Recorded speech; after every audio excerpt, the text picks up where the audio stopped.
Silakan Mbak Sartika.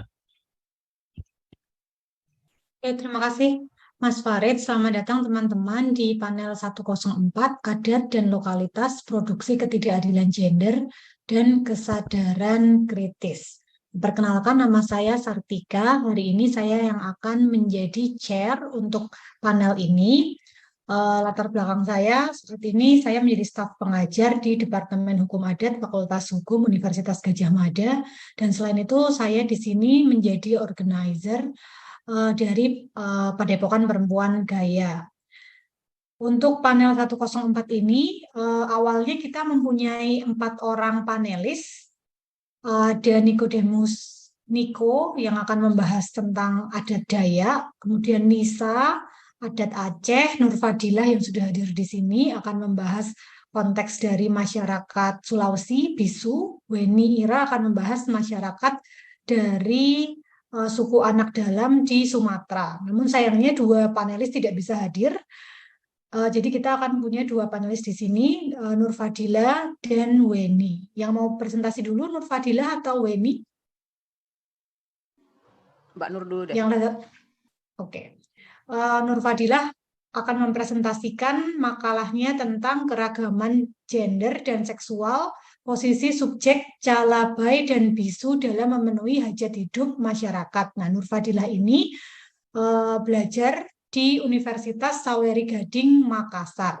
Jadi pas banget, lokasi risetnya juga tempat di mana dia berasal pendidikannya. Saya akan bantu share screen. Untuk waktunya 15 sampai 20 menit. Saya akan mulai waktunya saat Nur Fadila mulai berbicara. Nah, waktunya bisa dilihat di kolom saya ya. Oke, silakan Nur Fadila. Ya, baik. Terima kasih Mbak atas waktu dan kesempatan yang telah diberikan kepada saya. Tema yang saya angkat adalah keragaman gender dan seksual, posisi subjek calabai, calalai, dan bisu dalam memenuhi hajat masyarakat Bugis. Jadi ada 3 yang tadi sempat miss di calalai.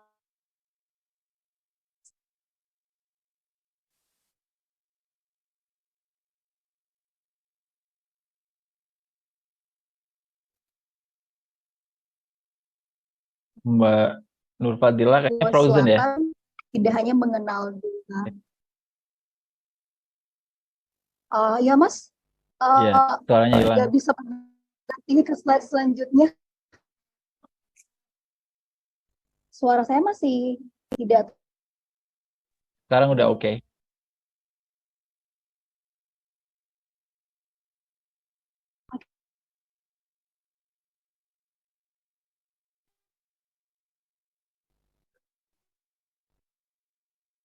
Mbak Nur Fadila, mungkin kalau sinyalnya nggak terlalu bagus, bisa di off cam dulu sementara. Oke. Bisa di slide kedua tadi Mbak, saya belum ke situ. Ini sudah terdengarkah suara saya? Ya, sudah bagus. Sudah Mbak, sekarang lebih Oke, jelas.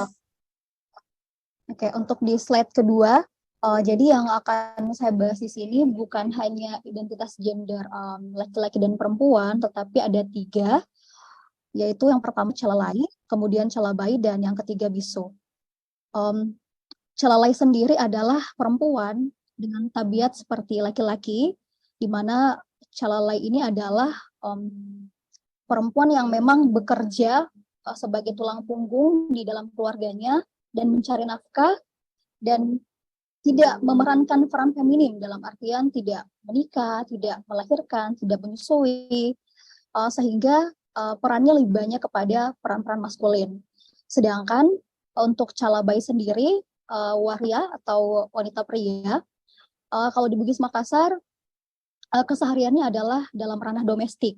Jadi ada yang sebagai tukang rias, kemudian sebagai di tempat pemotongan rambut, kemudian juga sebagai juru masak. Nah, untuk bisu sendiri berbeda dengan keempat gender yang ada, tetapi bisu sendiri adalah waria, tetapi posisinya lebih di atas daripada waria dalam artian bisu ini punya kedudukan khusus di zaman kerajaan sebelum berganti menjadi sistem pemerintahan, dan bisu juga dikatakan sebagai identitas yang bisa menghubungkan manusia dengan alam dan manusia dengan Tuhan. Jadi dia dikatakan sebagai orang yang suci karena dia juga tidak menikah dan bukan menghilangkan ya, istilahnya menurunkan ego orientasi seksual dengan laki-laki ataupun perempuan. Singkatnya seperti itu. Selanjutnya slide ketiga tentang ekspresi gender. Nah, di sini ada gambarnya di mana ekspresi gender di suku Bugis sendiri terkait waria dan bisu itu mereka harus bersikap anggun atau malebi. Kemudian mereka berambut panjang, dan calalai sendiri wataknya adalah maskulin. Tetapi pakaian sehari-harinya ini ada di gambar keempat, ini adalah calalai memakai baju putih dan tudung putih seperti perempuan tua pada umumnya, tetapi pekerjaannya yang dilakukan adalah pekerjaan yang cukup berat. Tetapi kesehariannya memakai pakaian seperti perempuan berdaster, kemudian memakai tudung. Terus di gambar pertama ini adalah bisu dengan pakaian keseharian memakai long dress. Kemudian di gambar ketiga memakai tudung dan sarung. Tetapi dalam ritual dress dia menggunakan pakaian kebesaran bisu yang dimana pakaian ini melambangkan tentang kesempurnaan. Kesempurnaan dalam artian kombinasi pakaiannya adalah pakaian laki-laki dan perempuan. Jadi mulai dari penutup kepala, kemudian di bajunya ada selendang yang melambangkan perempuan, kemudian ada keris yang melambangkan sebagai atribut laki-laki, terus rok sampai di bawah lutut itu melambangkan perempuan, dan celana yang melambangkan laki-laki. Jadi kesemua pakaiannya ini adalah melambangkan kesempurnaan dari laki-laki dan perempuan. Kemudian foto yang terakhir adalah seorang bisu yang melakukan perjalanan menuju ke masjid untuk sholat asar. Jadi kembali lagi ketika misalnya dia dalam waktu sholat, maka dia akan kembali ke identitas aslinya atau ke karakteristik aslinya sebagai laki-laki. Selanjutnya, nah untuk orientasi seksual, nah bisu diartikan sebagai orang yang suci dari kata mabesi dalam bahasa Bugis. Kenapa? Karena memang bisu ini tidak boleh menikah dan harus menahan nafsu biologisnya. Penyucian jiwa dengan jalan tidak menikah bisa juga dikatakan sebagai asketisme atau suhud seperti orang-orang sufi. Jadi memang bisu ini tidak boleh menikah dan harus menahan nafsu biologisnya.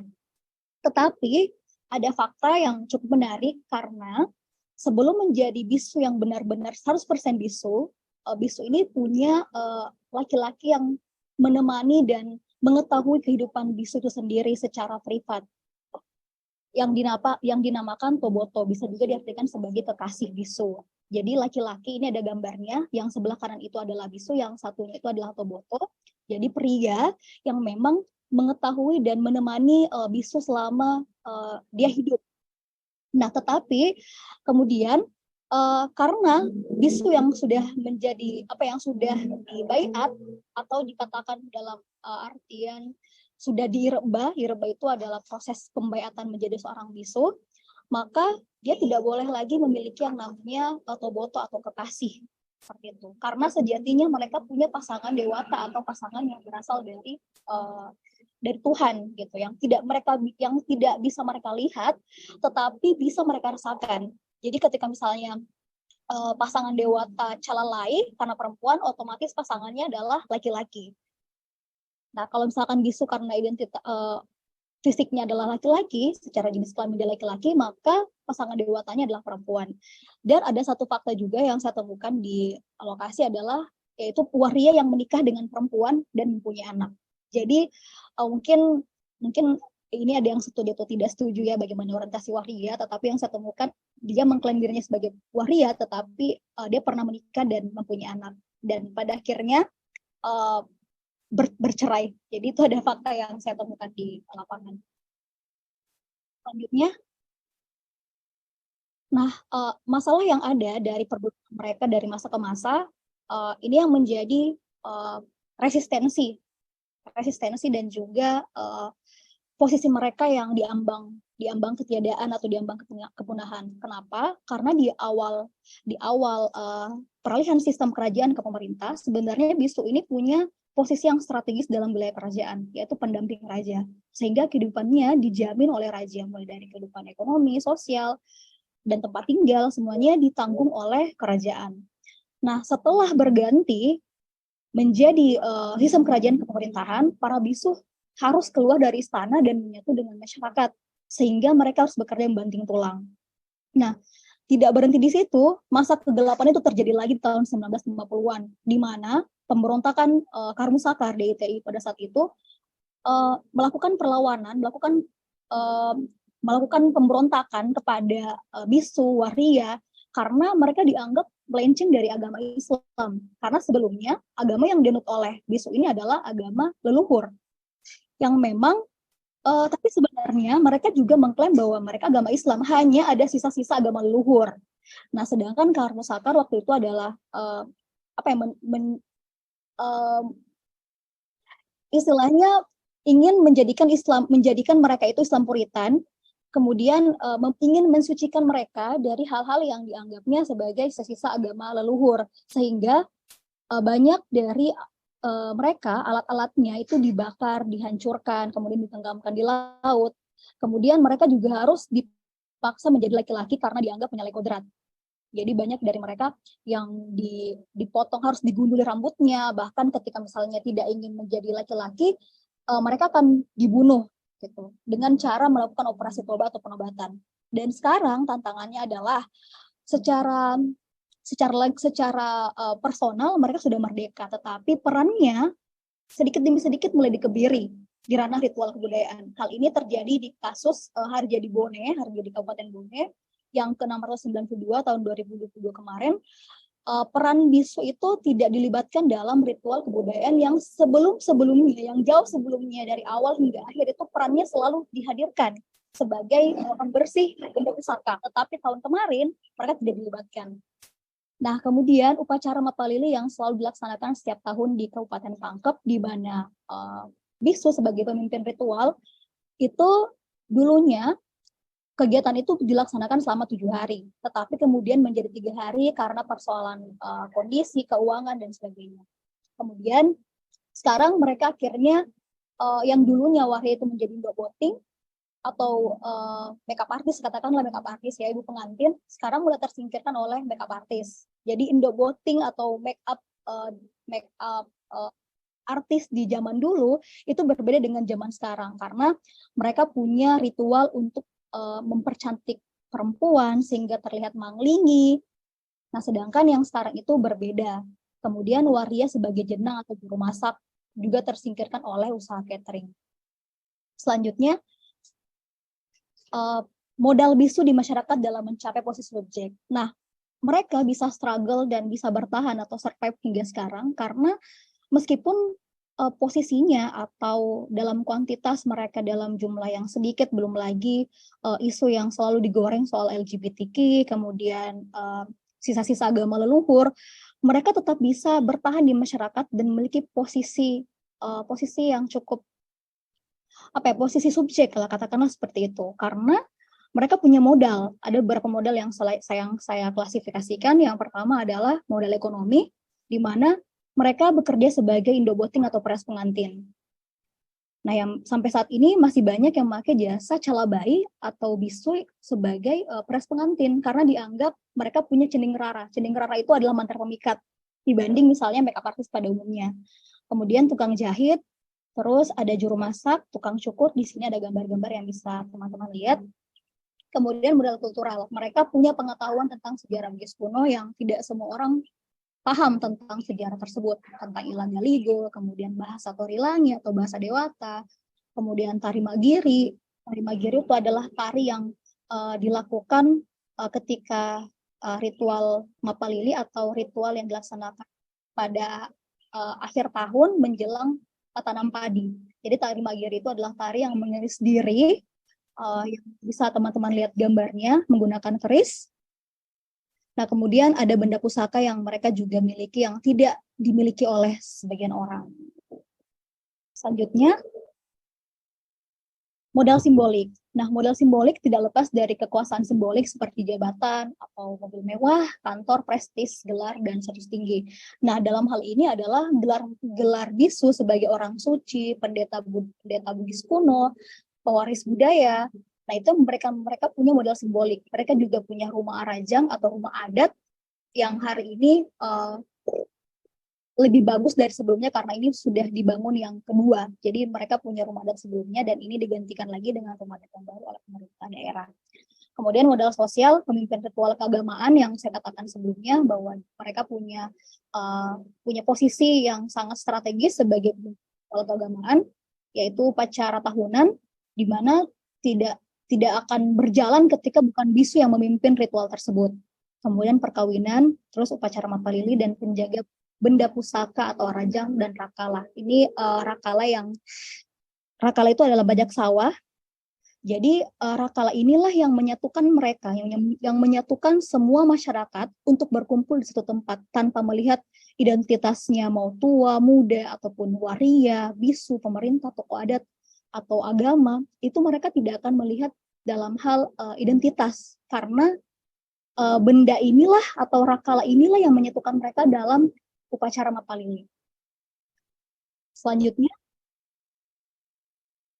nah, metamorfosis kehidupan Calalai, Calabai, dan Bisu. Nah, karena posisi mereka yang sudah sampai sejauh ini tentu mengalami perubahan yang signifikan dari peran tradisional di masa lalu sebagai santro atau syaman ya, kemudian pendamping raja, wakil raja, kemudian ahli nujum, pemimpin ritual, kemudian di masa kini berganti menjadi makeup artist, pekerja seni, tukang cukur, wedding organizer, bahkan ada yang menjadi ASN dan narasumber seperti yang kita lihat di bawah di gambarnya, di mana bisu ini sudah go public, waria sudah go public untuk menceritakan identitasnya.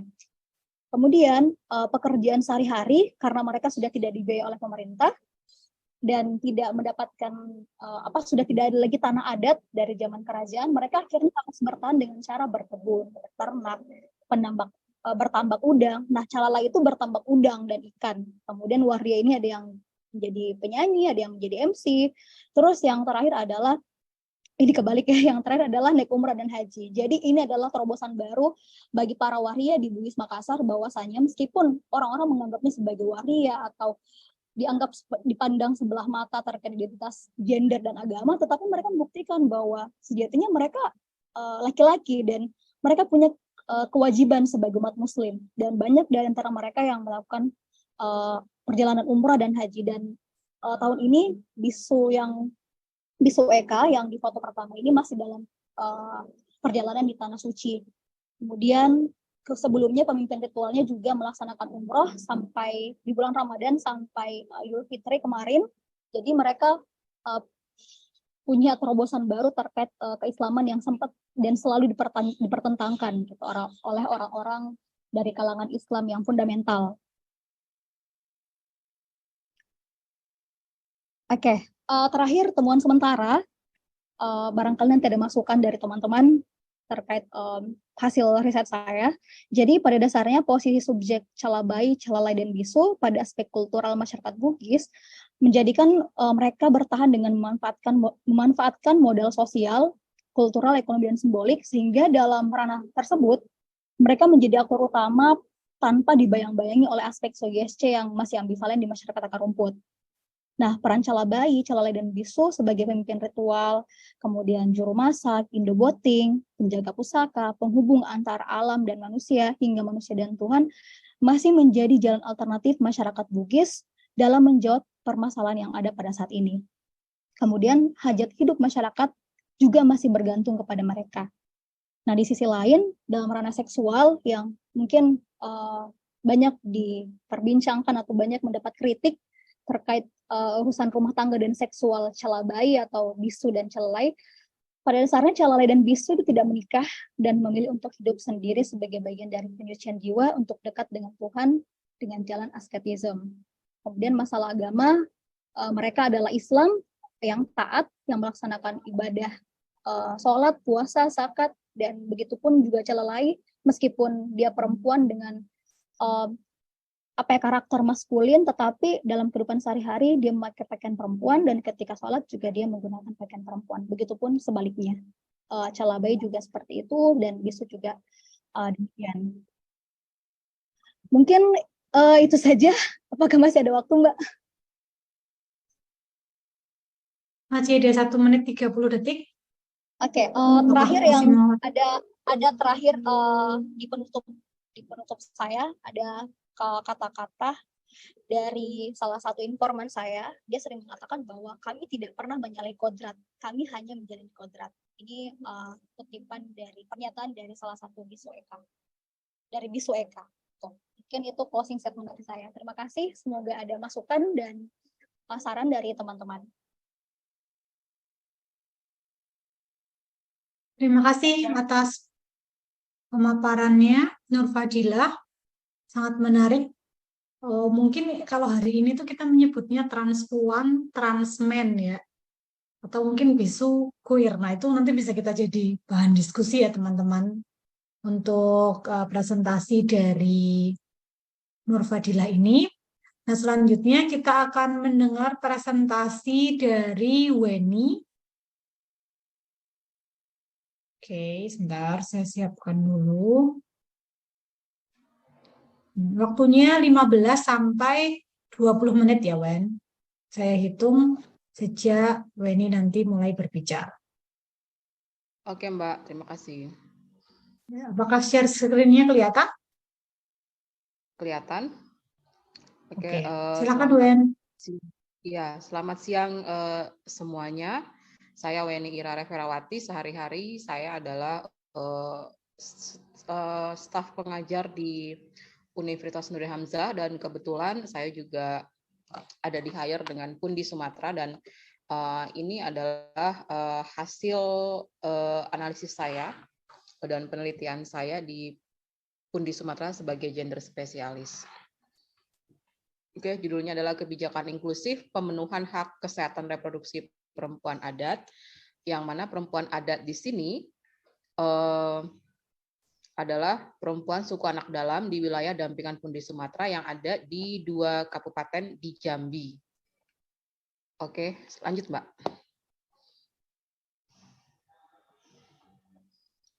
Ya, kenapa saya mengambil isu kesehatan reproduksi pada perempuan suku anak dalam? Karena kita tahu bahwa di negara kita itu sudah ada kebijakan tentang kesehatan, dan juga khususnya itu yang menyasar kesehatan reproduksi. Dan 2 kebijakan ini adalah sebagai upaya responsif terhadap piagam hak asasi manusia. Dan untuk di Undang-Undang tentang Kesehatan itu disebutkan bahwa undang-undang ini diimplementasikan berdasarkan asas adil dan non-diskriminatif. Kemudian ada PP nomor 61 tahun 2014 tentang kesehatan reproduksi secara khusus. Di situ juga disebutkan bahwa negara menjamin pemenuhan hak kesehatan reproduksi dan menjamin terwujudnya kesehatan reproduksi. Ini yang menjadi poin utama dalam menganalisis kesehatan reproduksi di suku anak dalam. Oke, berikutnya. Ya, nah di 2 Dampingan Pundi Sumatera yang ada di Jambi, ada di 2 kabupaten, yaitu Kabupaten Sarolangun dan Kabupaten Bungo. Ada 2 komunitas dampingan suku anak dalam, yaitu yang di Sarolangun itu ada di komunitas Tumenggung Jurai, dan yang di Bungo di komunitas Tumenggung Hari. 2 komunitas ini tidak lagi tinggal di hutan, tapi mereka sudah dirumahkan oleh negara. Jadi negara sudah merumahkan mereka, memberikan mereka perumahan. Kalau di Tumenggung Jure, ini kasusnya adalah mereka diayomi oleh gereja. Jadi mereka diberikan oleh gereja. Gerejanya ada di samping tempat tinggal komunitas itu, dan gereja memberikan tanah kepada mereka untuk membangun perumahan, dan perumahannya itu dibantu oleh negara. Dan di Tumenggung Hari itu murni ditopang oleh Pemda, perumahannya diberikan. Jadi mereka sudah hidup selayaknya masyarakat biasa, gitu ya. Mereka tidak lagi di hutan seperti itu. Kalau di Tumenggung Jure ada sekitar sedikit ya, sekitar berapa kakak, 10 kakak. Kalau di Tumenggung Hari yang di Bungo, ini beragama Islam ya. Kalau di Tumenggung Hari ini beragama Islam, mereka ada sekitar 30-an kakak seperti itu, jadi lebih banyak perempuan, sampel perempuan yang saya ambil. Di Tumenggung Jure sedikit. Nah, dari observasi dan awal itu yang menyasar kesehatan reproduksi, saya mendapatkan satu poin-poin kesenjangan yang terjadi di mereka terkait dengan isu kesehatan reproduksi, bahwa mereka ini kalau di komunitas Tumenggung Jure, ini dibandingkan dengan Tumenggung Hari masih tertinggal. Artinya mereka masih hidup dengan sangat tradisional, maksudnya berburu babi gitu ya. Masih dengan komunalnya yang lekat gitu ya. Kalau Tumenggung Hari sudah modern. Yang sekolah ada beberapa dan mereka mengikuti kegiatan masyarakat dengan terbuka. Kalau di Tumenggung Jure ini mereka masih tertutup, masih tradisional. Jadi yang di Tumenggung Jure saya dapati bahwa beberapa perempuan, ada sekitar 15 perempuan yang menjadi sampel, itu pengetahuan dan kesadaran mereka terkait Kespro itu kurang. Dan tenaga kesehatan puskesmas yang mengunjungi mereka, yang saya dapat dari hasil wawancara itu hanya 3 kali dalam setahun, dan belum ada sama sekali perempuan yang menjadi kader posyandu karena ya mereka masih tertutup seperti itu ya. Kemudian yang di Tumenggung Hari sudah ada perempuan yang menjadi kader posyandu, tetapi pengetahuan dan kesadaran terkait Kespro-nya juga masih kurang. Tenaga kesehatan puskesmasnya juga mengunjungi hanya 3 kali dalam setahun. Lanjut. Oke, nah jadi dari sini saya melihat ada kan kebijakan negara untuk menjamin isu Kespro terhadap perempuan, tetapi di perempuan adat, khususnya di suku anak dalam, itu implementasinya masih dipertanyakan. Gitu. Kenapa? Karena mereka itu jauh tertinggal dibandingkan dengan perempuan yang di luar komunitas mereka. Seperti itu. Atau ada kecenderungan, saya lihat ada kecenderungan mereka dipinggirkan. Nantilah gitu, kalau ada NGO yang datang, baru dinas-dinas terkait dengan kesehatannya datang, gitu ya. Atau kalau ada event-event tertentu mereka baru turun, tapi itu pun tidak menyasar khusus Kespro-nya, hanya misalnya cek-cek kesehatan biasa seperti itu. Nah, sementara di Undang-Undang Kesehatan kan disebutkan bahwa non-diskriminatif dan adil, gitu ya. Nah, bagaimana ini implementasinya kebijakan ini ke depan, gitu ya. Oke, lanjut, Mbak.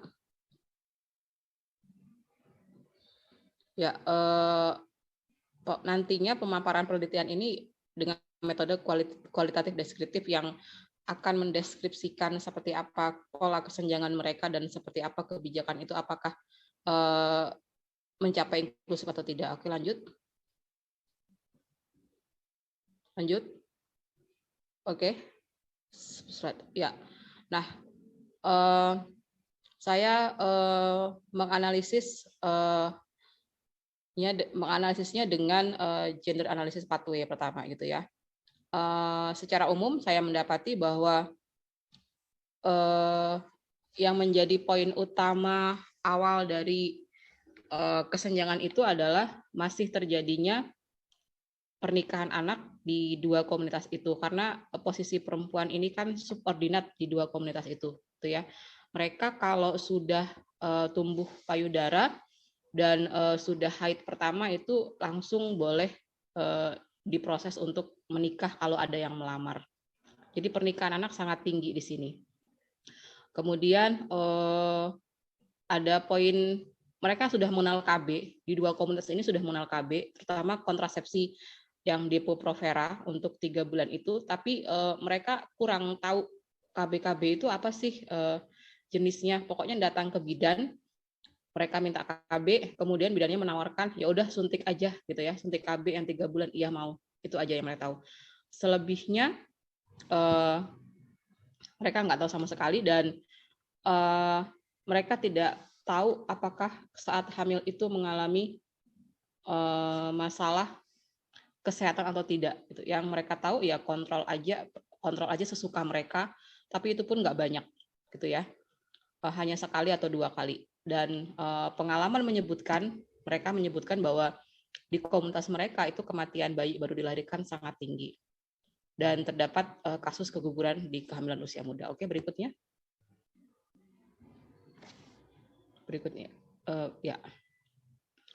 Nah, ada banyak hal ya, misalnya masalah menstruasi juga mereka gangguan menstruasi dengan nggak tahu, deteksi dini kanker payudara juga nggak tahu gitu ya, dan jarangnya layanan kesehatan gratis yang menyasar mereka, apalagi yang terjun ke mereka itu juga jarang, dan mereka mengandalkan bidan Polindes yang paling terdekat, itu pun jarang. Berikutnya. Ya, saya melihatnya dalam segi ada 4 ya, akses, kontrol, manfaat, dan partisipasi. Kalau dari segi akses, jelas mereka masih mengalami kekurangan akses untuk mengakses info-info kesehatan reproduksi terkait kontrasepsi, kemudian terkait isu kehamilan, kanker payudara, dan lain-lainnya gitu ya. Mereka masih sangat kurang kesadarannya. Kalau tidak ada yang mendorong, ya mereka tidak akan mengetahui itu. Seperti itu. Lanjut. Ya. Di partisipasi, kalau pengaturan jarak kelahiran, mereka jelas sudah punya ya. Secara tradisional mereka sudah punya nih bagaimana pengaturan jarak kelahiran dan sebagainya. Nah, di partisipasi, kalau di komunitas yang di Bungo, di Temenggung Hari itu jelas mereka ada yang menjadi kader posyandu, dan itu sedikit mengangkat perempuan-perempuan di komunitasnya untuk mengetahui masalah kesehatan anak, empasi, dan lain-lain sebagainya. Tapi kalau misalnya imunisasi mereka nggak tahu. Yang mereka tahu anaknya disuntik, gitu. Tapi imunisasinya apa nggak tahu. Seperti itu ya. Berikutnya lagi. Nah, kontrol ini ya, kalau kontrol terkait penggunaan kontrasepsi dan sebagainya bervariasi. Kalau di Temenggung Jure, kontrol bahwa mereka memutuskan untuk hamil lagi menggunakan KB dan sebagainya ada di perempuan. Kalau di Temenggung Hari itu kontrolnya ada di suami. Seperti itu. Lanjut lagi. Iya. Nah, dari segi manfaat mereka saya tadi bilang bahwa karena kurangnya akses layanan gratis yang mencapai mereka, ya mereka kurang mendapatkan manfaat itu gitu ya. Kecuali didorong oleh luar, misalnya NGO atau fasilitator desa atau sebagainya. Oke, dari berikutnya lagi, Mbak. Ini ada beberapa kesenjangan yang menyebabkan ketimpangan akses, kontrol, partisipasi, dan manfaat tadi. Ya, yang pertama saya pikir karena kurangnya kesadaran mereka terhadap Kespro, karena mereka nggak tahu Kespro itu apa gitu ya, meliputi apa, dan nggak pernah ada yang memberikan penyadaran itu gitu ya. Dan posisi subordinat mereka yang menyebabkan mereka ini hanya berkutat di dalam domestik komunitas saja. Dan pengetahuan terkait Kespro ini memang harus didorong dari luar, dan ada faktor ekonomi yang menyebabkan proporsi anggaran mereka untuk Kespro ini masih perlu didorong gitu ya, seperti itu, karena ini bukan menjadi isu yang juga utama di keluarga mereka. Dan eksternalnya ya tadi, karena belum ada kebijakan atau belum ada perhatian khusus terhadap mereka, terhadap perempuan adat untuk isu-isu Kespro atau isu-isu lainnya, terutama Kespro yang saya angkat gitu ya. dan belum ada kolaborasi multi-pihak yang fokusnya untuk perempuan adat ini, yang menyasar perempuan adat ini, dan masalah kesehatan reproduksi belum menjadi fokus perhatian utama karena yang menjadi fokus saat ini itu lebih kepada stunting, kemudian apa sih yang mereka derita itu TBC dan sebagainya. Kalau ke Spro belum. Berikut lagi Mbak. Berikutnya, ya. Nah, sebenarnya Undang-Undang Kesehatan sendiri sudah mengupayakan inklusi, ya, dilihat tadi adil dan non-diskriminasi. Tapi dalam mewujudkannya untuk perempuan adat saya lihat itu belum, gitu ya. Karena isu-isu perempuan adat ini masih terpinggirkan, terutama untuk Kespro mereka, gitu ya. Mereka lebih cenderung kepada masyarakat luar. Kemudian aksi-aksi kesehatan reproduksi itu tidak menjadi perhatian utama, tadi saya bilang, karena mereka lebih fokus ke misalnya isu TBC dan stunting. Berikutnya lagi.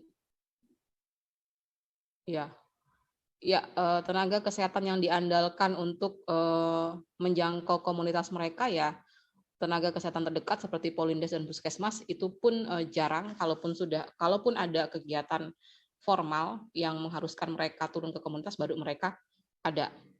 Oke ya.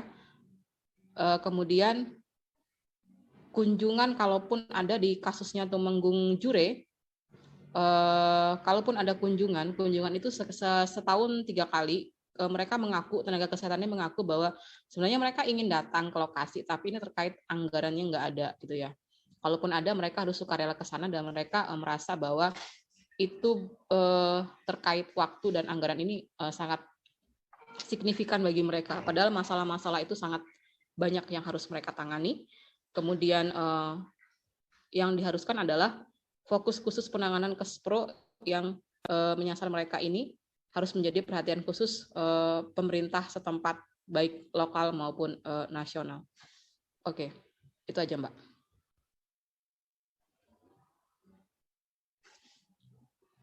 Terima kasih sharingnya Mbak Weni.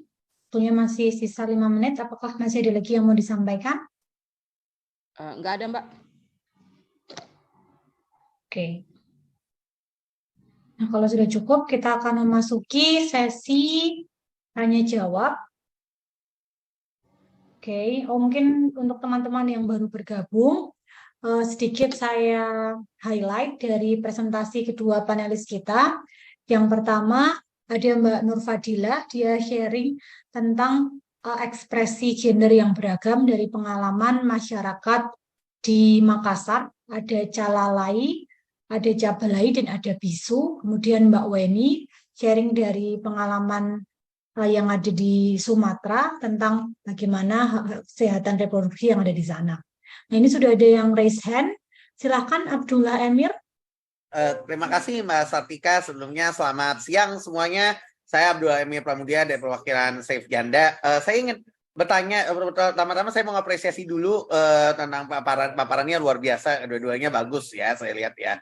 Dan saya mau nanya ke Mbak Weni dulu nih soal SAD ini kan menarik ya saya lihat ya, karena memang karena suku anak dalam ini juga kebetulan teman saya ada juga yang pernah ketemu sama genangnya di suku anak dalam, dan memang salah satu suku yang memang mohon maaf ya agak bahasanya itu agak tertinggal di bidang ini, di bidang beberapa bidang termasuk hal ya, ini ya Mbak Weni ya. Menurut Mbak Weni nih, apa saran yang Mbak Weni bisa berikan kepada anak suku Jenang, dan mungkin gimana cara mengimplementasikan pendidikan reproduksi buat suku Jenang ini sendiri? Mengingat kan kita tahu bahwa anak suku Jenang kan agak ke belakang, dan kita juga perlu tapi kita di satu sisi mereka juga manusia yang kita harus mereka punya berhak dapat akses yang sama dengan kita semua yang di kota-kota besar. Mungkin itu aja Mbak Weni, terima kasih. Terima kasih Emir. Ada lagi teman-teman yang mau menyampaikan pertanyaan atau share pengalaman? Tadi ada yang baca novel atau mungkin pernah berkunjung ke suku anak dalam atau ke komunitas adat di Makassar, di Sulawesi. Silakan. Sambil menunggu teman lain yang mau bergabung, Mbak Weni mungkin bisa ditanggapi. Ya, ada beberapa pertanyaan di chat. Ya, setelah itu nanti kita ke chat. Silakan Mbak Weni. Ya, terima kasih. Saya akan menjawab pertanyaan tadi dari Bang Emir ya. Suku anak dalam yang ada saya angkat ini, suku anak dalam ya, itu sudah dirumahkan. Saya bilang di awal tadi, mereka sudah dirumahkan oleh negara dan mereka hidup di tengah masyarakat. Kalau yang di Bungo itu beragama Islam, mereka diterima di tengah masyarakat, di tengah dusun, dan sudah 80% berbaur dengan masyarakat karena agamanya sama gitu ya, nggak jadi masalah gitu ya, dan pola hidupnya tidak jauh berbeda. Kalau yang di Sarolangun, Temenggung Jurai itu juga sudah dirumahkan. Tapi mereka tinggal di tanah yang diberikan oleh gereja. Tetapi mereka ini belum ada penerimaan dari masyarakat karena perbedaan agama, terus karena eksklusivitas dari pendampingnya, saya mohon maaf ya gerejanya tadi gitu ya kan, sehingga mereka agak tertinggal dibandingkan komunitas yang satunya. Seperti itu. Nah, sebenarnya mereka dua-duanya itu sudah memiliki dasar pengetahuan kesehatan reproduksi terkait penjarakan kelahiran, gitu ya. Kapan anak harus lahir, berapa tahun lagi menstruasi itu harus bagaimana, itu mereka sudah punya, gitu ya. Mereka sudah punya secara dasar dan itu masuk dalam ranah kearifan lokal yang mereka punya. Tetapi yang belum mereka punya ya akses informasi terkait layanan dasar negara yang menjangkau mereka di isu-isu Kespro gitu, dan pengetahuan-pengetahuan mereka untuk dikembangkan terkait dengan menstruasi, kehamilan, vagina, payudara gitu ya, kontrasepsi, ini yang mereka belum punya gitu ya.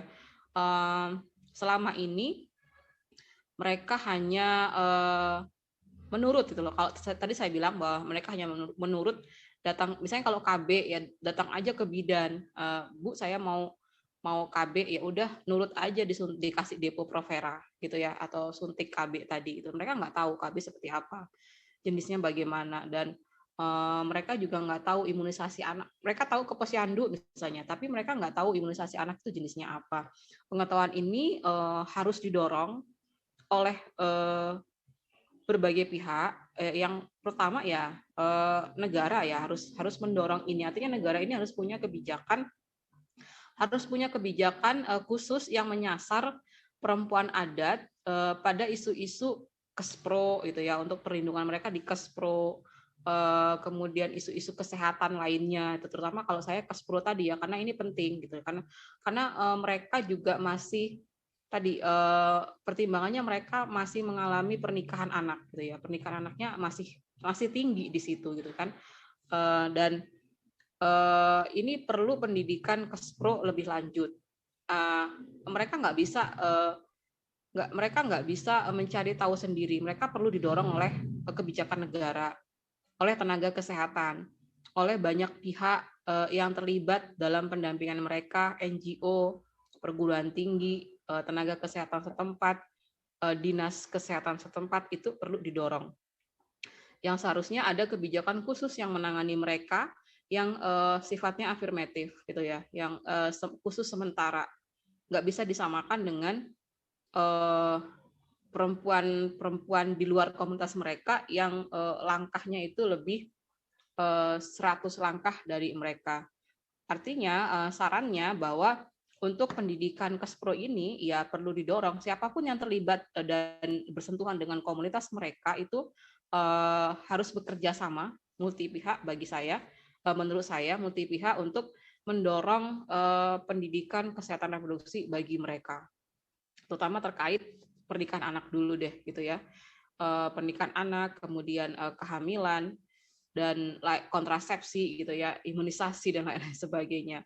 Nah, tapi kalau di Pundi Sumatera itu sudah saya berikan rekomendasi dan mereka mau untuk menjalin kerjasama multi pihak untuk mengatasi beberapa isu kesehatan reproduksi di dua komunitas ini. pun di Sumatera misalnya saya rekomendasikan untuk berjejaring dengan sekolah tinggi kesehatan atau perguruan tinggi yang memiliki jurusan-jurusan kesehatan dan sebagainya untuk mengatasi masalah seperti itu. Dan udah beberapa kali mereka lakukan, tapi saya belum monitoring lebih lanjut gitu ya sebagai gender spesialisnya. Untuk yang belum terdorong adalah bagaimana kerjasama multi pihak di puskesmas, dinas kesehatan, desa gitu ya, dan posyandu itu ya, untuk sama-sama misalnya memiliki database masalah kesehatan mereka tuh apa, kemudian bagaimana penanganannya secara multi pihak ini yang belum terwujud, barangkali masih proses. Tadi pertanyaannya apa lagi, Mbak? Saya rasa itu rekomendasi dari Mbak Weni terkait dengan permasalahan ini dan sudah disampaikan tadi beberapa cara, antara lain berjejaring dengan para pihak yang dianggap mempunyai kemampuan untuk mengatasi masalah-masalah kesehatan reproduksi. Terima kasih tanggapannya Mbak Weni. Aida, Ibu Aida silakan Bu. Ya, terima kasih, Chair. Apakah suara saya terdengar? Ya, terima kasih Mbak Sartika. Terdengar dengan jelas. Iya, saya senang banget ya bisa masuk di panel ini dan dapat informasi dan pengetahuan baru. Nah, memang karena pada isu seksualitas saya pernah tahu ada buku, tapi memang belum saya gali ya, tentang seksualitas di Sulawesi Selatan yang disampaikan oleh Mbak Nur Fadilah ya tadi ya. Saya ingin menanyakan apakah pada gender yang berbeda seperti ini, apakah pernah terjadi persekusi terhadap kawan-kawan yang berbeda gitu, misalnya di transpuan atau apa tadi, kabis, bisu dan sebagainya, bilsu ya. Ya, pertanyaan tentang bagaimana tanggapan masyarakat terhadap kehadiran kawan-kawan yang memiliki gender ketiga dan sebagainya seperti itu. Dan karena sebenarnya di komunitas Sulawesi itu juga banyak di tempat saya di Balikpapan, karena mereka banyak migrasi ke Kalimantan Timur, dan saya hampir tidak melihat ada gitu. Tapi kalau di lokasi asal itu ada gitu, mungkin saya juga tertarik untuk lebih tahu mengapa pada kasus-kasus kawan-kawan yang melakukan migrasi ke pulau-pulau itu mereka tidak berani menampakkan identitas gendernya gitu. Yang saya tahu dalam pergaulan sehari-hari, dan keluarga saya juga banyak ya dari Sulawesi Selatan, itu tidak terlihat adanya ada keragaman identitas gender itu. Itu pertanyaan untuk Kak Nur Fadilah. Kemudian untuk yang Mbak Weni, menarik banget penelitian tentang suku anak dalam, karena pada kelompok-kelompok perempuan marginal ini memang akses terhadap kesehatan reproduksi sangat terbatas. Nah, kalau misalkan Mbak Weni masih melakukan penelitian di suku anak dalam ini, kami dari SIDO Working Group Initiative ingin menitipkan pertanyaan-pertanyaan gitu. Kalau boleh saya ingin dapat nomor kontaknya Mbak Weni, karena kami sekarang sedang menyusun instrumen untuk monitoring pemenuhan hak-hak perempuan berdasarkan Konvensi Hak-Hak Perempuan atau SIDO. Salah satunya adalah pemenuhan hak reproduksi perempuan. Kalau diperkenankan, kami ingin Mbak Weni bisa bantu untuk mengumpulkan data dari monitoring ya, dari alat dan instrumen yang sedang kami kembangkan, supaya menjadi rekomendasi ke pemerintah bahwa ada gap gitu di antara hak-hak yang harusnya mereka penuhi dengan realitas yang dihadapi oleh mereka. Ini juga terkait dengan isu perkawinan anak ya. Memang di komunitas-komunitas yang jauh dari jangkauan dari pemerintah dan sebagainya, dan kawan-kawan NGO juga sulit menjangkau ya, agak sulit terjangkau. Itu memang kita juga sulit mengontrol angka perkawinan anak. Seperti tadi Weni sampaikan, bahwa kalau anak sudah ada payudaranya, tumbuh puting payudaranya, kemudian dia udah menstruasi pertama kali, itu terus dinikahkan, ini kan memang menghancurkan generasi, terutama kelompok perempuan ya, atau anak-anak perempuan gitu. Nah, ini terkait juga dengan isu pendidikan. Nah, bagaimana kaitan antara pendidikan dengan isu perkawinan anak? Apakah mereka ini dikawinkan karena mereka putus sekolah, gitu pertanyaannya. Kemudian berapa persentase anak dari seluruh anak di suku anak dalam yang diriset ini yang menikah, gitu. Misalkan apakah sudah ada riset anak pada usia itu kan rata-rata menstruasi sekarang kan di bawah 15. Pada anak yang di bawah usia di bawah 15 bahkan sebelum kita ngomong di bawah 18 ya, pada konteks mereka dewasa gitu, ini di bawah 15 pun udah dinikahkan. Itu berapa angka atau persentase anak yang dinikahkan pada usia itu. Dan dampaknya kita udah tahu semua kan, misalnya ada keguguran, ada kematian anak, dan juga pertanyaan ketiga adalah di mana mereka melahirkan gitu. Apakah di klinik posyandu, klinik bidan, atau ke dukun beranak. Tuh, pertanyaan itu karena saat ini kan masih banyak ya, jumlah dukun beranak juga banyak, dan bidan-bidan juga nggak banyak di tempat-tempat terpencil seperti itu. Terima kasih, mohon maaf kalau pertanyaannya banyak, dan saya mengapresiasi sekali presentasi dari dua presenter panelis hari ini. Terima kasih, salam. Wassalamualaikum warahmatullahi wabarakatuh. Terima kasih Bu Aida. Mungkin sedikit Ibu dari mana Bu? Oh iya, saya LSM Rumpun Gema Perempuan, anggota SIDO Working Group Indonesia, dan juga jaringan advokasi untuk perlindungan pekerja rumah tangga dan jaringan advokasi LSM untuk penanganan pekerja anak. Terima kasih. Terima kasih Bu Aida pertanyaannya. Tadi dia sampaikan kepada Mbak Nur Fadila dan juga Mbak Weni. Mungkin sedikit saya ulang kalau untuk Mbak Nur Fadila terkait dengan apakah ada persekusi terhadap calalai, cabalai, dan bisu. Kemudian untuk Mbak Weni ada beberapa pertanyaan.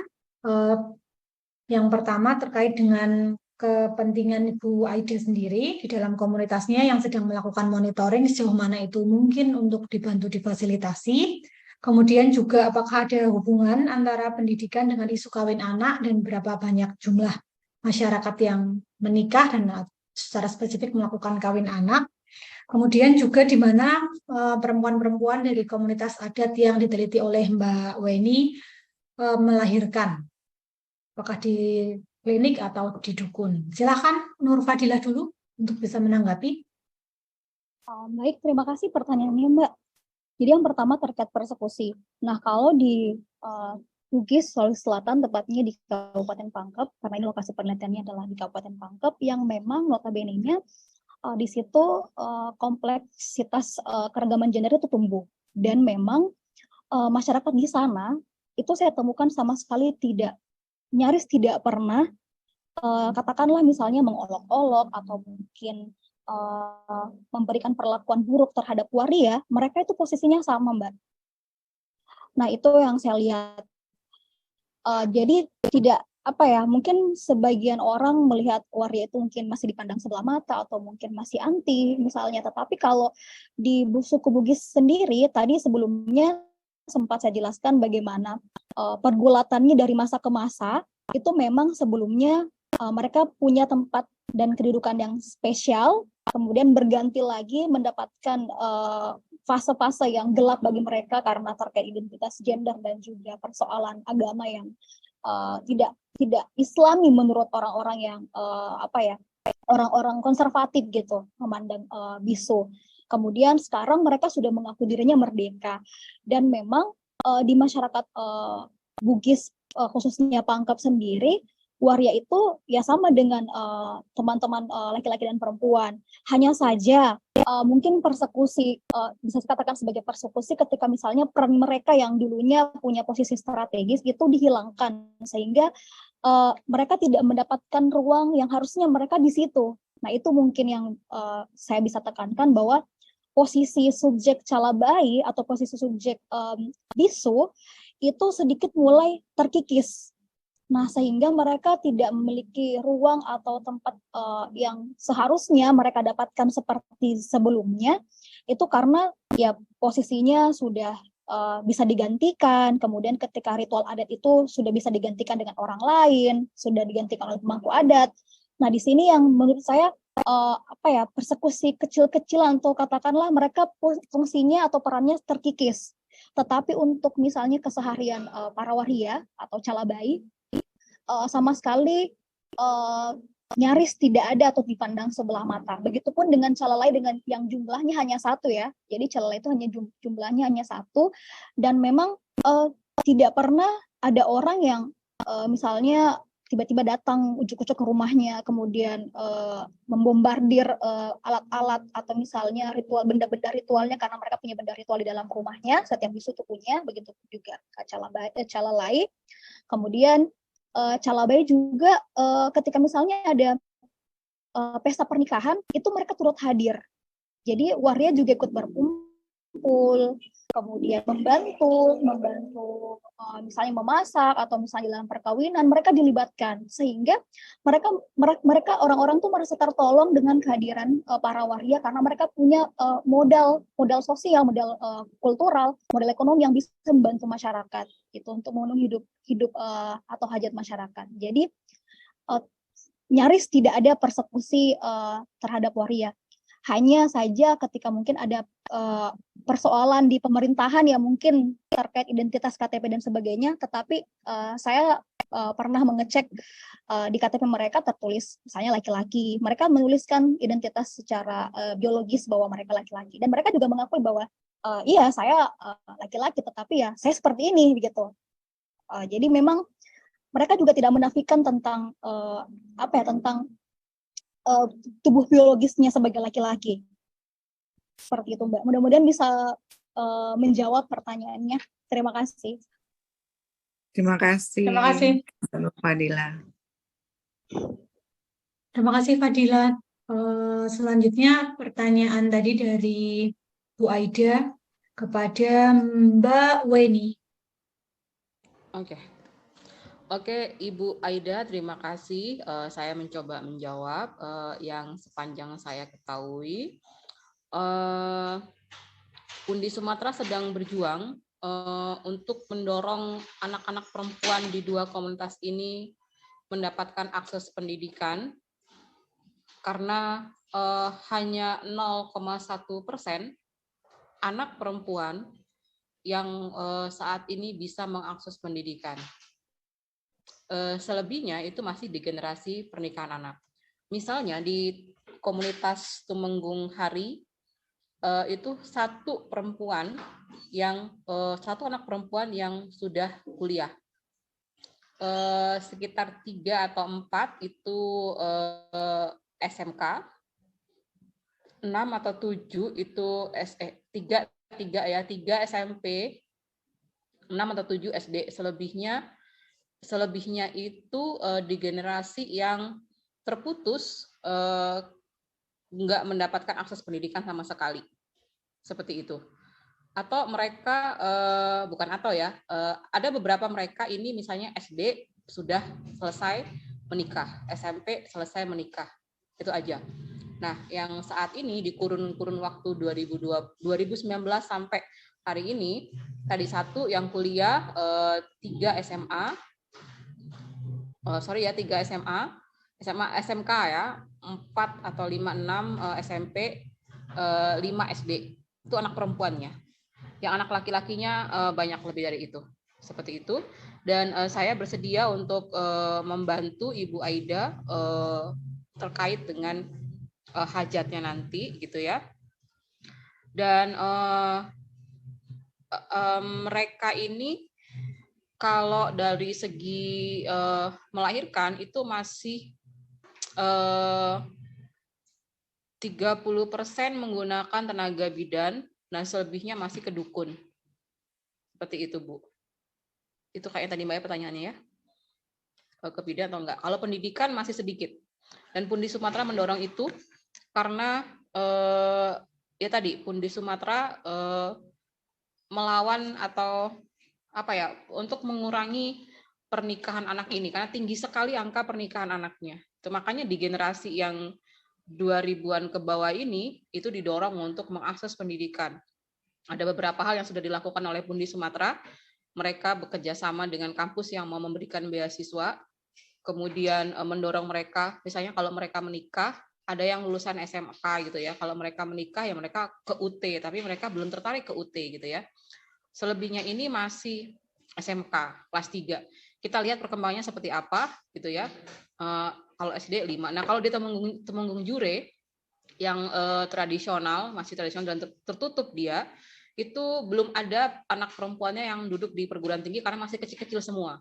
Artinya generasi yang menikah anak itu yang di atas itu masih banyak. Nah, yang kecil-kecil ini anak perempuannya ada berapa ya?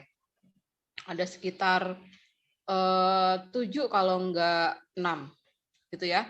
Ada 7 atau 6 anak perempuan ini yang dipertaruhkan masa depannya, dan Pundi Sumatera melihat apakah mereka nanti disetujui aksesnya untuk mendapatkan akses pendidikan lebih tinggi seperti itu, karena beberapa ibu mereka SD sudah menikah, putus di SD seperti itu.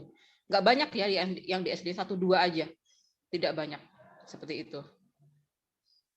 Itu Mbak. Ya, Ada yang terima belum kasih, dijawab? Mbak Weni. Terima kasih Kak Weni. Iya. Ya, sudah dijawab semuanya pertanyaannya. Akila Ya. tadi menyampaikan pertanyaan di chat dan akan menyampaikannya secara lisan. Silakan Akila. Ya, baik Kak, terima kasih. Terima kasih Mbak Weni atas pemaparannya. Saya izin bertanya, mungkin tadi saya juga agak skip, jadi saya kurang yakin apakah ini sudah dibahas atau belum sebelumnya. Saya ingin bertanya terkait situasi kebersihan, menstruasi, dan hygiene dari suku anak dalam. Maksudnya apakah ada bagaimana kesadaran mereka untuk menjaga kebersihan menstruasi, terus selama ini apakah mereka menggunakan pembalut plastik atau pembalut kain yang reusable kayak gitu. Dan apakah masih ada seputar mitos-mitos tertentu yang masih mereka percayai seputar menstruasi atau HKSR. Misal kalau di kita kan anak remaja masih banyak yang percaya tuh kalau kita selama menstruasi nggak boleh minum es seperti itu. Mungkin ya itu saja dari saya. Terima kasih banyak Mbak Weni. Terima kasih Akila. Gimana Mbak Weni pengalaman perempuan suku anak dalam dengan menstruasi? Oke, di 2 komunitas yang saya datangi dan saya analisis, untuk terkait menstruasi mereka masih menggunakan pembalut pabrikan tadi, pembalut plastik. Mereka hanya saat ini mereka mengenal kayak softtek gitu ya, pembalut plastik mereka mengenal itu, gitu ya. Dulunya mereka hanya mengenakan kain sarung. Jadi dahulu mereka itu ketika perempuan menstruasi, mereka perempuannya nggak keluar rumah, mereka di dalam rumah, ada satu bilik khusus, mereka harus tinggal di situ menggunakan kain sarung, mereka terpisah dari saudara laki-laki dan siapapun yang laki-laki di situ dan nggak keluar-keluar sebelum haidnya selesai. Nah saat ini mereka sudah mengenal pembalut sekali pakai tadi. Dan saya kemudian dari hasil analisis gender pathway tadi, merekomendasikan kepada Pundi Sumatera untuk memperkenalkan pembalut kain. Yang sudah diperkenalkan itu di komunitas Temenggung Hari. Satu komunitas di Temenggung Jure sepertinya belum. Seperti itu ya. Jadi nggak tahu apakah hasilnya nanti kan mereka aksinya baru beberapa bulan ini. Apakah ke depan mereka menggunakan itu kan saya belum di hire lagi turun ke lapangan. Nah, saya harap mereka sudah menggunakan pembalut kain tadi, karena mereka bekerja sama atau kolaborasi dengan beranda perempuan untuk memperkenalkan masalah isu-isu kospro dan penggunaan pembalut kain. Kemudian kalau higienitas vagina, mereka tahu bahwa mereka menggunakan lap khusus, gitu ya, mengganti pembalut di dua komunitas ini. Mereka sudah tahu bahwa mereka mengganti pembalut sehari 3 kali kalau sedang deras-derasnya. kemudian menggunakan lap vagina khusus, vaginanya nggak boleh lembab, itu tahu mereka. Ya, di 2 komunitas ini udah tahu, ibu-ibu mudanya udah tahu, ibu-ibu setengah bayanya sudah tahu juga. Tuh, anak-anak mudanya juga sudah tahu. Jadi soal higienitas mereka hasil penelitian saya nggak masalah, mereka tahu soal itu. Soal menstruasi tadi hanya mengenal pembalut plastik sekali pakai. Tapi yang miris mereka bilang kalau punya uang mereka akan ganti sehari 3 kali. Tapi kalau nggak punya uang ya sehari sekali. Ini kan masalah ekonomi seperti itu. Itu ya. Kalau terkait mitos nggak ada. Mereka bilang nggak ada, biasa aja. Paling nggak boleh keluar jauh-jauh. Tapi sekarang nggak bisa lagi. Mereka sudah menggunakan pembalut itu, mereka sudah kemana-mana. Dan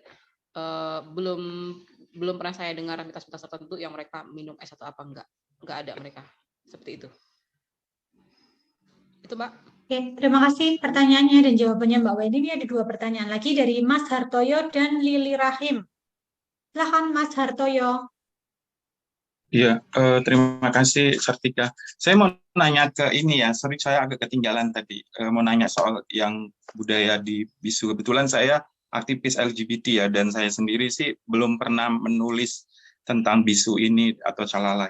Tadi tapi sempat presentasiin soal identitas dirinya yang, oh saya laki-laki gitu-gitu ya. Pertanyaan saya pertama sebenarnya, walaupun mulai agak gambar ya, bagaimana komunitas calalai atau calabe atau bisu itu melihat identitas ini ya tentang kelamin, jenis kelamin ini. Jadi orang luar kan begitu merayakan ya bahwa gender itu di Bugis itu ada 5 gitu, nggak cuman laki sama perempuan gitu.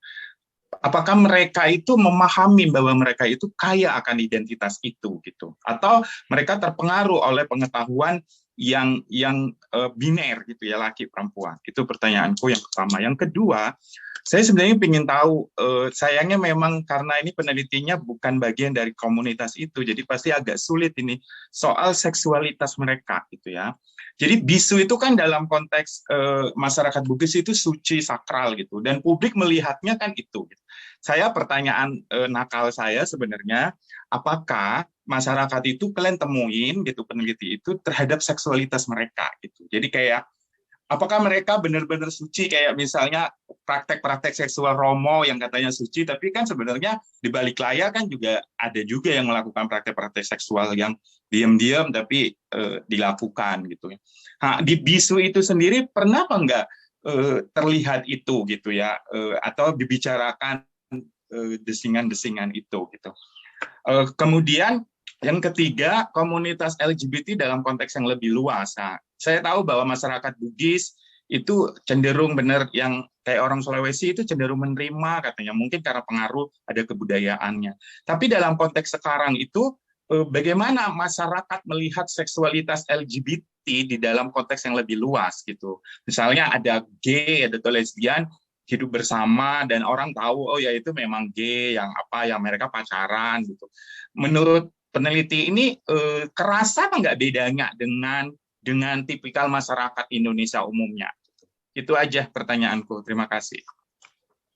Terima kasih Mas Hartoyo atas pertanyaannya. Ini khusus kepada Nur Fadila. Nah, coba kita dengar Lili Rahim dulu.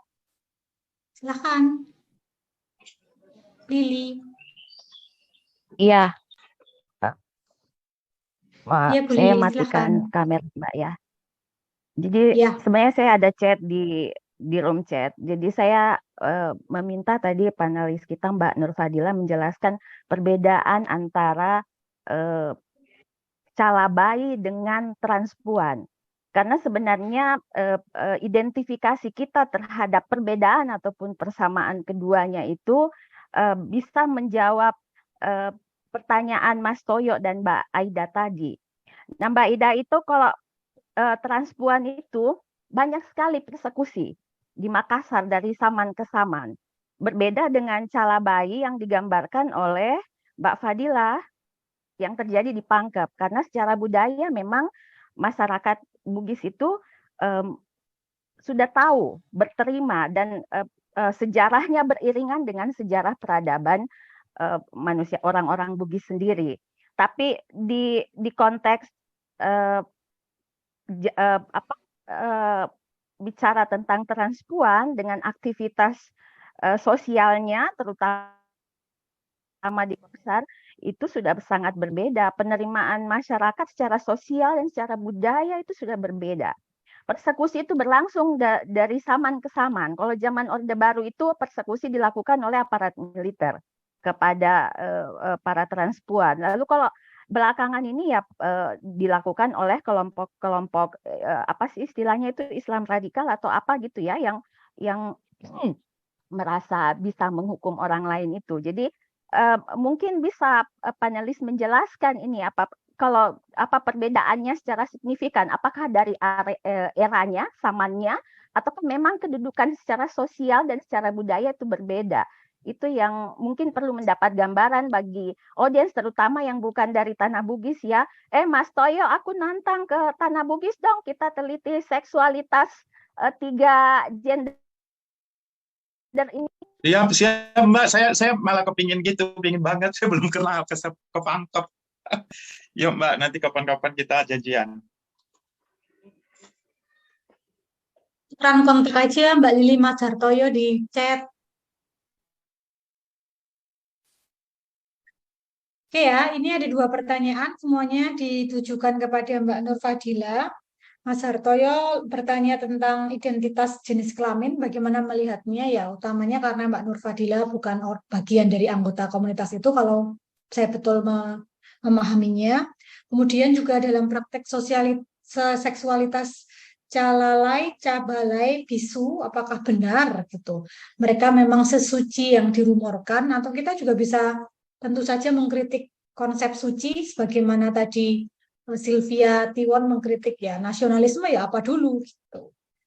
Kemudian bagaimana masyarakat Bugis Makassar secara umum melihat praktik LGBT yang lebih luas, apalagi dilihat dengan praktek calalai, cabalai, dan bisu dalam konteks kebudayaannya. Terus pertanyaan Bu Lili, apakah calabai itu bisa kita pahami juga sebagai transpuan? Kemudian juga menurut Bu Lili persekusi itu terus terjadi di berbagai rezim pemerintahan yang berbeda. Nah, apakah Mbak Nur Fadila juga melihat hal semacam itu? Silakan Mbak.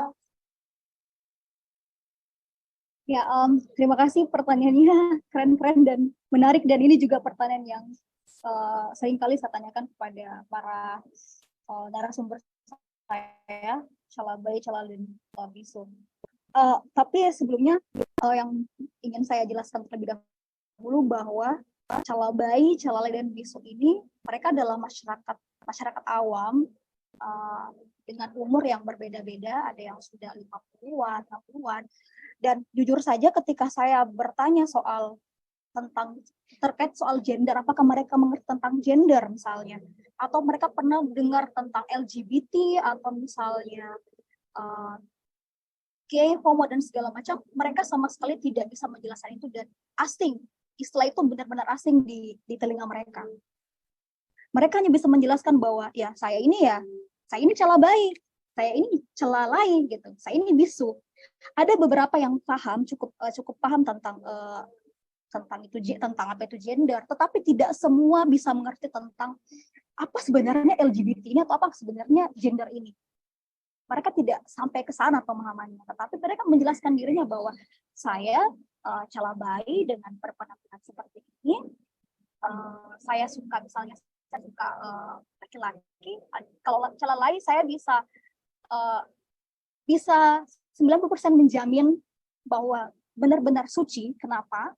Karena memang calalai ini ditahbiskan menjadi calalai ketika dia sudah menopause atau sudah tidak haid.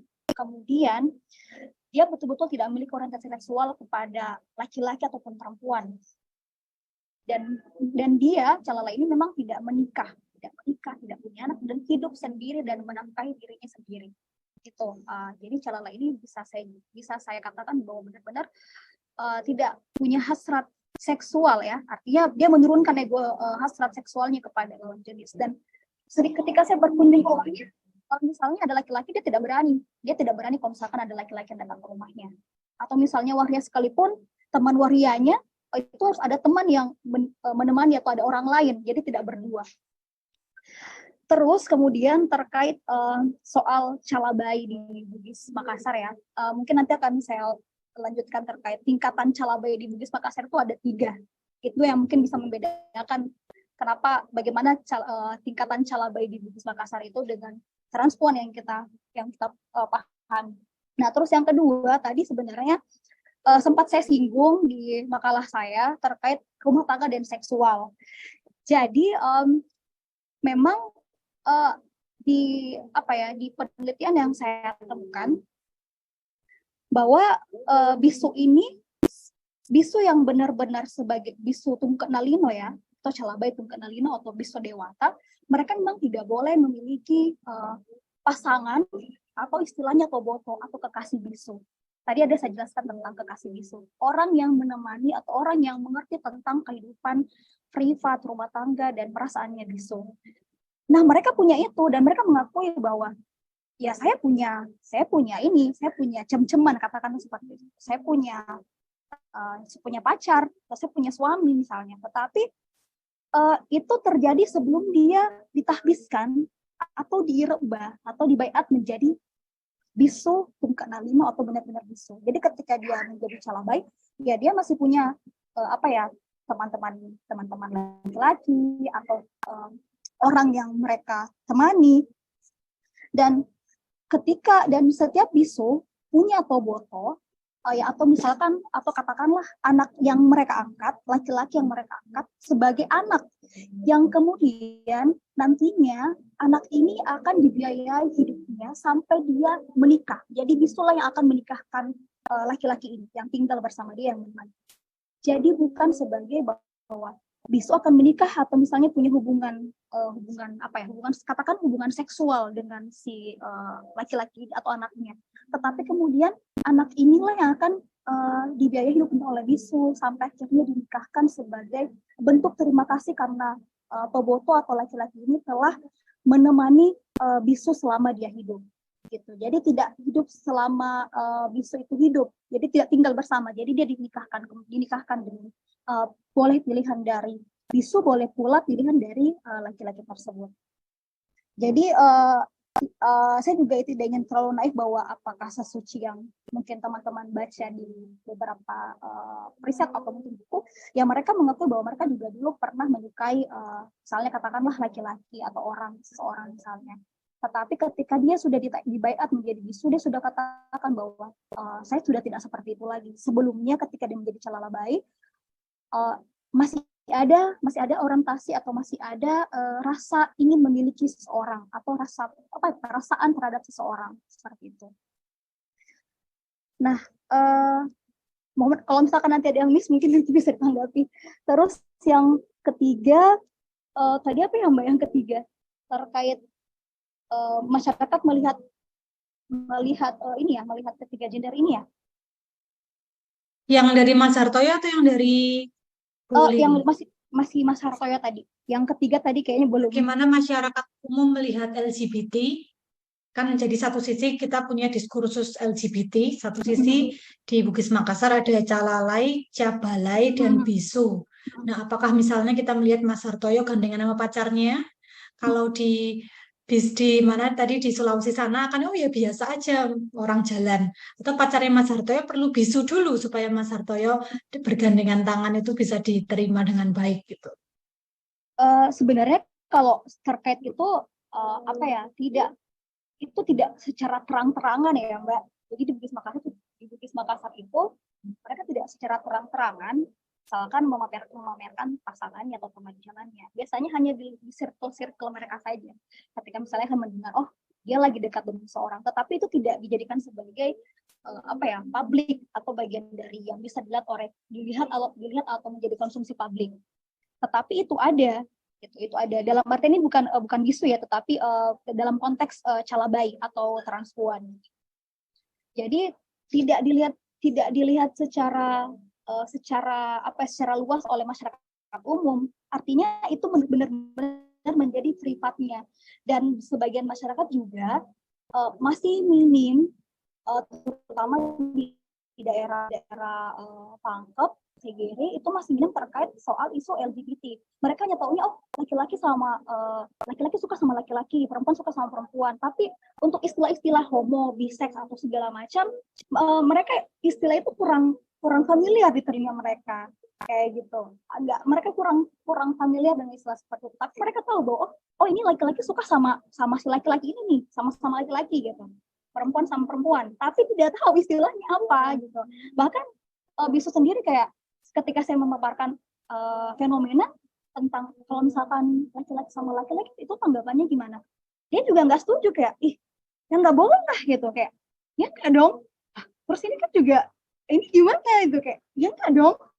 Tapi menjelaskannya juga saya juga dekat sama laki-laki misalnya, tapi itu juga menolak. Artinya ada beberapa yang di sini juga menjadi problem yang harus saya gali terlebih dahulu lagi. Dan ini karena masalah privat agak susah kita menelusuri lebih jauh karena terkait rumah tangga dan seksual isu dan waria terkait hubungan seksualnya.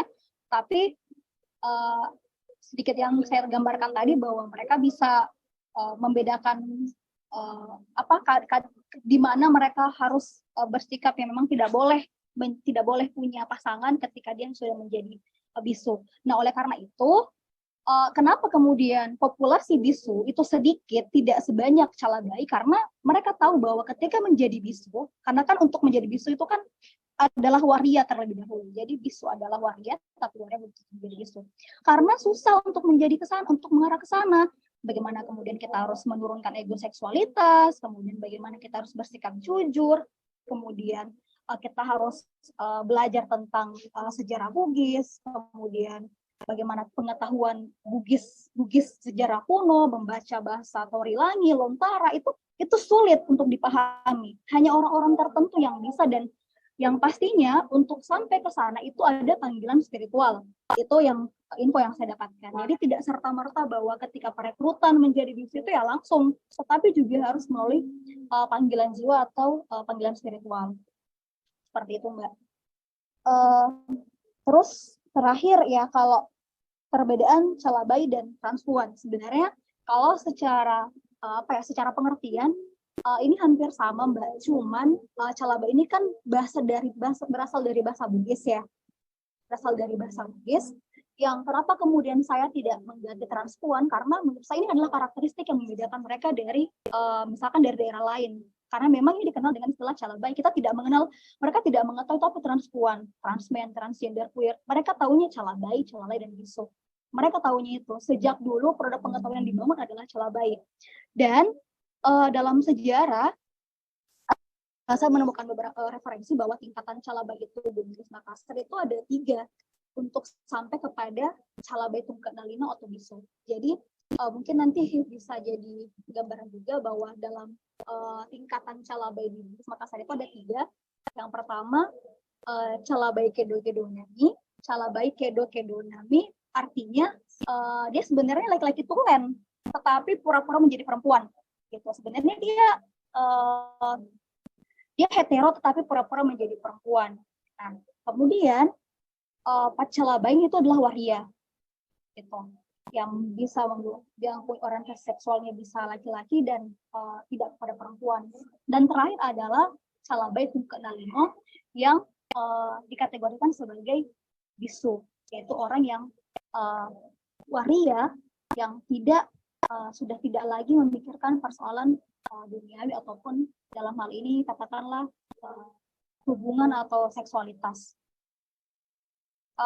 Terus tadi tambahan juga sedikit bahwa karena mereka tidak menikah, mereka mengatakan bahwa kita ini bisu punya pasangan dewata. Itu pasangan dewata ketika kami ingin tidur, itu kami bisa merasakan bahwa pasangan kami itu ada di samping kami. Tapi kita tidak bisa melihat.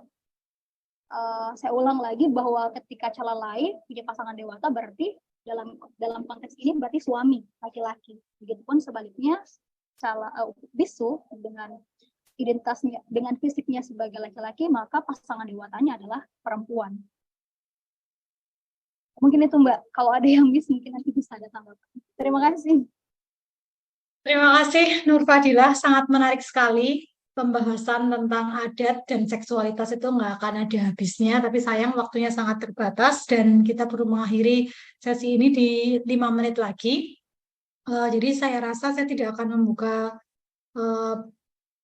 tanya jawab, sesi tanya jawab lagi. Mungkin beberapa hal akan saya garis bawahi. Memang sering sekali isu adat ketika dihubungkan dengan misalnya sustainable development dalam konteks perlindungan lingkungan dan lain sebagainya, itu adat akan seperti begitu sakral ya, bagaimana dia melindungi lingkungan, melindungi hutan, melindungi sumber daya air dan lain sebagainya. Tapi juga kita perlu melihat kritis dan tidak melihat adat secara romantis, utamanya ketika kita membaca tentang hak-hak perempuan, keadilan gender, ekspresi seksual. Nah, disitulah adat adalah feodalisme sebetulnya. Nah, nanti saya menyarankan teman-teman yang kemudian ingin kritis melihat adat untuk hadir di panel yang jam 16.30. Itu panel Kartini yang sesungguhnya, karena panel Kartini yang sesungguhnya akan membahas bagaimana adat itu meliankan dan ya tentu saja membuat orang-orang yang dianggap lian itu sebetulnya menderita karena mereka sebenarnya direpresi, disurpres dengan berlakunya adat, dan tentu mereka tidak bisa melawan karena dalam hierarki, kalau kita membicarakan interseksualitas, mereka yang paling di bawah, baik secara agama, aliran kepercayaannya, ekspresi gendernya. Gitu. Karena sebetulnya ketika kita membicarakan tentang seksual, seks dan gender, seks itu ya penis dan vagina, gender itu bagaimana kita berpikir tentang penis dan vagina. Bisa jadi orang berpenis mengatakan bahwa saya adalah seorang perempuan dan saya tertarik dengan tubuh yang berpenis, bisa jadi. Jadi seks, ekspresi gender, orientasi seksual itu bisa begitu cair. Hari ini A, besok bisa B, besok A minus, A per B, B min.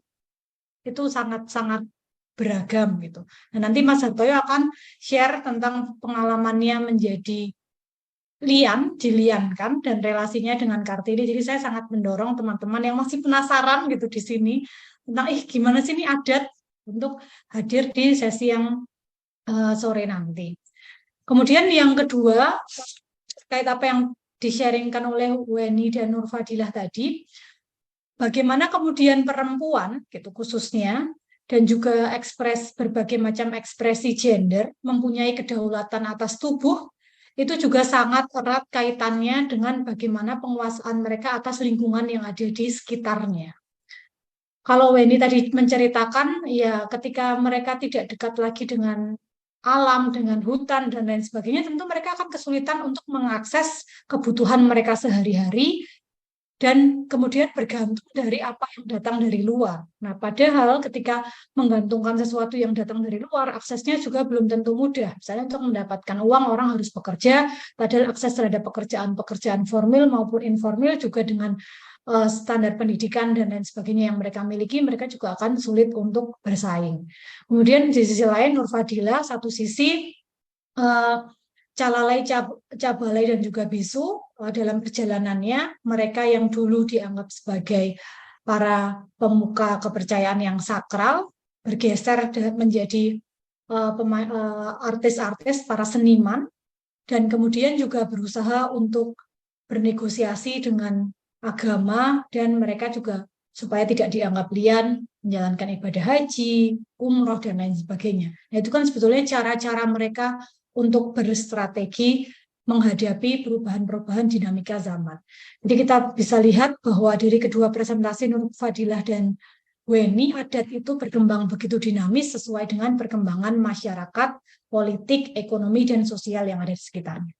Saya rasa itu yang bisa saya sampaikan sebagai penutup panel ini. Terima kasih teman-teman. Mas Farid, apakah ada yang mau disampaikan? Tidak ada, sudah cukup. Tapi mungkin sebelum ditutup, kita foto bersama dulu. Buat yang ingin kameranya on, supaya wajahnya bisa terlihat di dokumentasi, silahkan. Saya sediakan waktu 1 menit, oke? Mas Toyo udah mandi belum? Kemarin semuanya sama udah aja siap? Mas Toyo, Pak. Sama aja mandi nggak mandi ya. Mandinya cuma kalau ngejualan. Aku juga belum mandi, Mas Farid. Tahu Mbak Ida. Mbak Ida, salam ya Mbak. Kapan ketemu kita Mbak? Iya Ya, dong. oke, sambil ngobrol, silahkan kita foto dulu ya. Saya hitung sampai 3. 1, 2, smile. 1 layar lagi. 1, 2, 3. Ya, terima kasih banyak. Terima Saya kasih. lucu di sini ada Bu Toyo tuh Lili. kelihatan auratmu yuk. Iya, Iya. Ada Bu Lili rupanya di sini pelangganku Mas. Dia bos apa aku Mas Toyo? Akunya Bu Lili pelanggan. Mas Toyo, kalau pakainya kayak gitu jadi berdesing. Ya Allah. Enggak, tadi Mas Toyo bilang lagi berdesing. Sama topik Mas.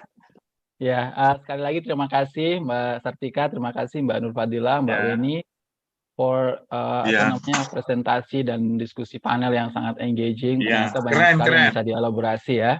Banyak sekali follow up. Nanti kita ajak Mas Toyo ke Pangkep ya, ada Mbak Lili dan seterusnya. Semoga itu bisa terjadi. Mau danain Mas. Ya, Mau danain katanya. Mas Toyo Mas, backpacking cari pacar. aja. Ya, cari pacar Mas sama. cari pacar calalai loh Mas. Enggak, jangan calalai nggak punya duit, cari Toyo pacar. mau masuk tuh katanya ke kamar-kamar. Ya, Mas Toyo kalau mau cari pacar jangan sama calalai, cari pacar sama bupati di Pangkep sana. Iya, betul itu. Itu baru strategis. Ya, biar bisa masuk kamar, banyak kamar ya. Nah, biar bisa ke Pangkep maksudnya gratis. untuk nulis. Ayo, sip. Ya, baiklah. Terima kasih sekali lagi karena kita akan pindah ke panel yang lain. Jadi saya tutup panel untuk sesi tentang adat dan lokalitas ini. Sekali lagi terima kasih. Nanti kita bisa follow up di WhatsApp atau di email gitu ya. Sampai jumpa di panel selanjutnya. Terima kasih. Terima kasih Mas. Makasih Mas, makasih. Pembicaranya keren-keren kalian semua. Sampai ketemu lagi. Terima kasih. Paparannya keren banget. Izin live dulu. Dadah.